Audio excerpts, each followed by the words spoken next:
नमस्कार, स्वागत है आपका इंडिया गेट टीवी पर। मैं हूं अजय सेतिया। मित्रों, एक कहावत है कि झूठ के पांव नहीं होते और यह केजरीवाल पर कहावत पूरी तरह फिट बैठती है। पिछले 3-4 दिनों से वह एक झूठ को छुपाने के लिए दूसरा झूठ बोल रहे हैं या फिर अपने साथियों से झूठ बुलवा रहे हैं। कहानी शुरू होती है इस बात से कि उन्होंने 233 कश्मीरी पंडितों को सरकारी स्कूलों में परमानेंट नौकरी देने का बड़ा झूठ बोला। वह यह साबित करना चाहते थे कि उन्होंने तो कश्मीरी पंडितों के लिए बहुत कुछ किया, लेकिन मोदी सरकार ने कुछ नहीं किया। जबकि यह उनका कोरा झूठ था, जो कुछ क्षण के अंदर ही बेनकाब हो गया। अब उस झूठ को छुपाने के लिए झूठ दर झूठ बोले जा रहे हैं।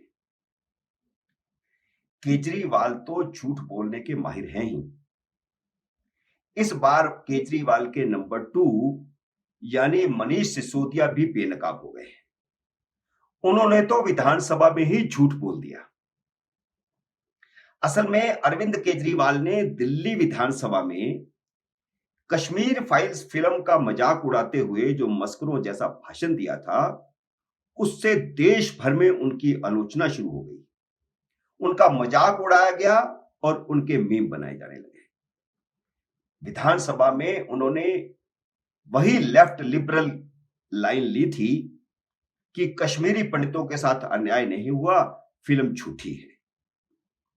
बाद में उन्हें एहसास हुआ कि वह कुछ ज्यादा ही बोल गए, लेकिन डैमेज कंट्रोल के लिए उन्होंने जो जो कदम उठाए, उन सब में वह रोज नया झूठ बोलने लगे। पहले तो उन्होंने मनीष सिसोदिया के साथ एक प्रेस कॉन्फ्रेंस करके सफाई दी कि कश्मीरी पंडितों के साथ उनकी पूरी सहानुभूति है। दिल्ली विधानसभा में वह न तो कश्मीर फाइल्स के खिलाफ कुछ बोले हैं और न ही कश्मीरी पंडितों के खिलाफ।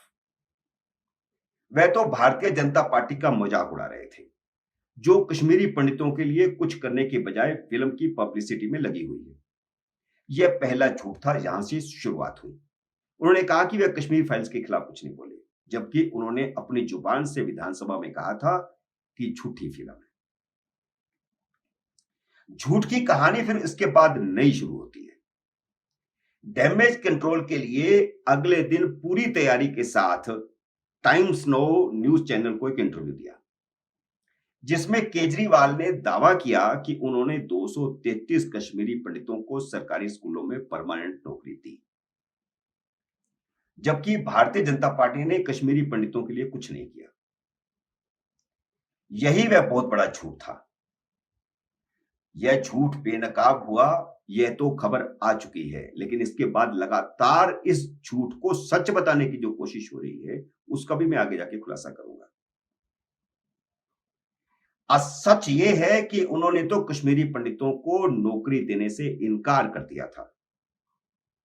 कश्मीरी पंडित 18 मई 2015 को जब हाई कोर्ट की सिंगल बेंच से आदेश ले आए, तो केजरीवाल सरकार ने इस आदेश को हाई कोर्ट की डबल बेंच में चुनौती दी थी। डबल बेंच ने भी कश्मीरी पंडितों को पक्का करने का आदेश दिया, तो केजरीवाल सुप्रीम कोर्ट चले गए। जब सुप्रीम कोर्ट ने भी कश्मीरी पंडितों को पक्की नौकरी देने के आदेश दिए, तब जाकर उन्होंने कश्मीरी पंडितों को नौकरी दी। मैं आगे जाकर सबूत दिखाऊंगा कि केजरीवाल सरकार ने हाई कोर्ट को भी कैसे गुमराह करने की कोशिश की थी। लेकिन टाइम्स नाउ पर उन्होंने कश्मीरी पंडितों को नौकरी देने का झूठ बोला, जबकि वह नौकरी देना ही नहीं चाहते थे और उन्हें नौकरी देने से बचने के लिए सरकारी खजाने से वकीलों को लाखों रुपए फीस के तौर पर दिए। आप देखिए कितनी बेशर्मी से इंटरव्यू में झूठ बोला गया।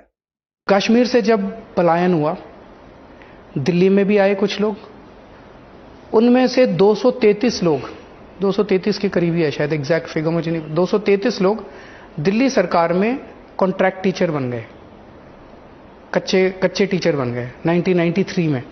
तब से लेके आज तक दिल्ली में बीजेपी की भी सरकार आई, दिल्ली में कांग्रेस की भी सरकार आई, उन्होंने उनके लिए कुछ नहीं किया। हमारी जब सरकार आई, मैंने उन 233 टीचर्स को पक्का किया। जैसे ही उनका यह झूठ टीवी पर प्रसारित हुआ, कश्मीरी पंडितों ने तुरंत एक प्रेस नोट जारी करके उनके झूठ की पोल खोल दी। इस प्रेस नोट में खुलासा किया गया कि कैसे उन्हें अपने हक के लिए केजरीवाल के खिलाफ सुप्रीम कोर्ट तक जाना पड़ा था। जब उनके पास कोई चारा नहीं बचा, तब जाकर उन्होंने पक्का करने के आदेश जारी किए, क्योंकि अगर वह तब भी नहीं करते तो कंटेम्प्ट ऑफ कोर्ट हो जाता।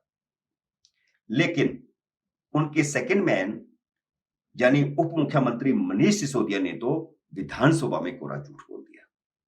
लगभग 25 साल तक कश्मीरी टीचर्स कॉन्ट्रैक्ट पे काम करते रहे दिल्ली के स्कूलों में। भारतीय जनता पार्टी की सरकार थी, 93 से लेके 98 तक भी रही, उसके बाद कांग्रेस की सरकार रही। एक साल अरुण जेटली जी ने बजट भी रखा दिल्ली की तरफ से, इनका बीजेपी का ही शासन रहा एक साल, लेकिन उसके बावजूद उन कश्मीरी टीचर्स को परमानेंट करने की इन्होंने फाइल तक नहीं चलाई। उनको एक मीटिंग में सौरभ भारद्वाज जी मेरे पास में लेके आए थे, मैंने माननीय मुख्यमंत्री जी से जिक्र किया कि इस तरह से मेरे पास में करीब एक रिप्रेजेंटेशन लेके 25-30 टीचर्स आए हैं, उसमें से कम उस वक्त 250 के करीब टीचर्स की बात थी कि 250 टीचर्स के करीब हैं। तुरंत एक शब्द सुन के मुख्यमंत्री जी ने कहा कि ये इनके साथ अन्याय हो रहा है, तुरंत इनको परमानेंट करने की व्यवस्था है। बेशर्मी की हद तो यह है कि सारे झूठ की पोल खुल जाने के बाद भी आम आदमी पार्टी बेवकूफी भरी बयानबाजी कर रही है।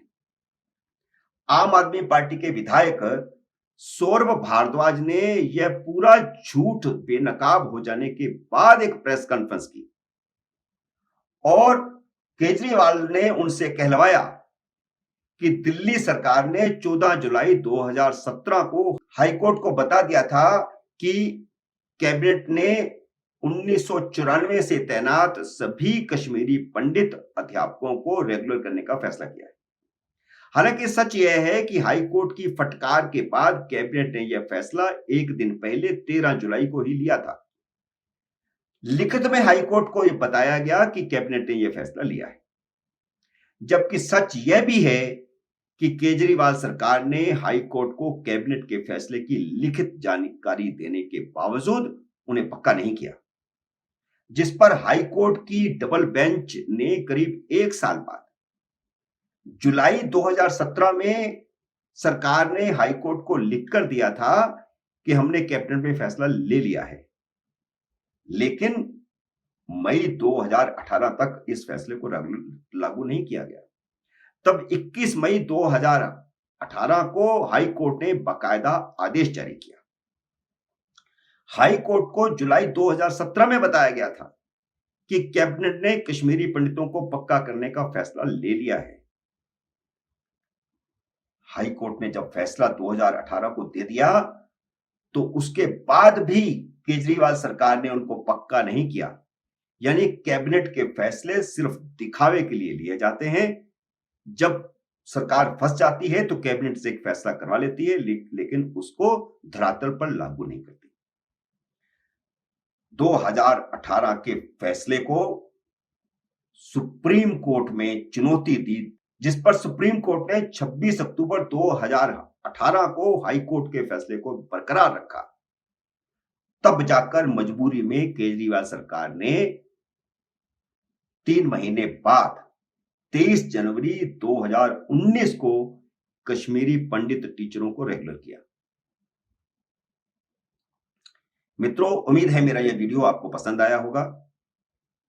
अगर पसंद आया हो तो इसे लाइक करिए, शेयर करिए, और अगर आपने मेरे चैनल को सब्सक्राइब नहीं किया तो इसे सब्सक्राइब भी कीजिए और घंटी का बटन भी दबाइए, ताकि जैसे ही मेरा नया वीडियो आए आपको सूचना आए। मेरे अगले वीडियो का करिए इंतजार। तब तक नमस्कार।